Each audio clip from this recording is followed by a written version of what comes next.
This question is similar to the last one.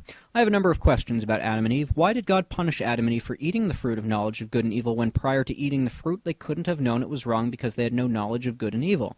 It comes across as a form of entrapment. Number 2, if eating the fruit of knowledge allowed them to distinguish right from wrong, didn't they ultimately do right by disobeying God? The assumption being made here is that eating from the forbidden fruit caused them to be able to distinguish between good and evil when there is no indication that such is the fact.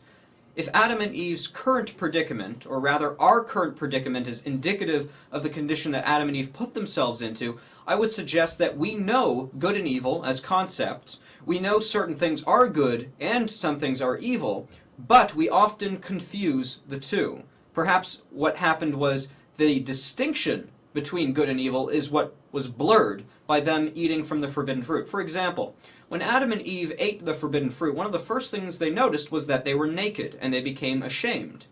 Yet when God made them, there was no sexual perversion or lust, nor was there shame or guilt, because, well, they hadn't done anything yet. So, is it a good thing that what they now had, this sexual perversion and wanting to cover themselves in shame, is that a good thing? No.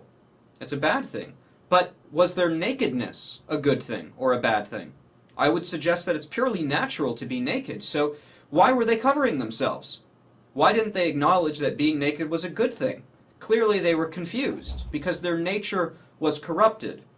I think the Bible's explanation as to why human beings wear clothing, which is so utterly strange from the rest of the animal kingdom, who seems hardly concerned at all with their nakedness, man is uniquely ashamed of his natural state. Why? Because we're no longer in our natural state. We have corrupted our own nature. The fact that we wear clothing shows that something is terribly wrong. So what Adam and Eve did by eating the forbidden fruit is not discover the distinction between right and wrong. What they discovered was the knowledge of right and wrong. What was introduced into their consciousness was a full developed knowledge of evil. So the ideas of raping and murdering and all sorts of things that we know are evil, those were introduced into the mind of Adam and Eve and subsequently to their children, which is why we do those things.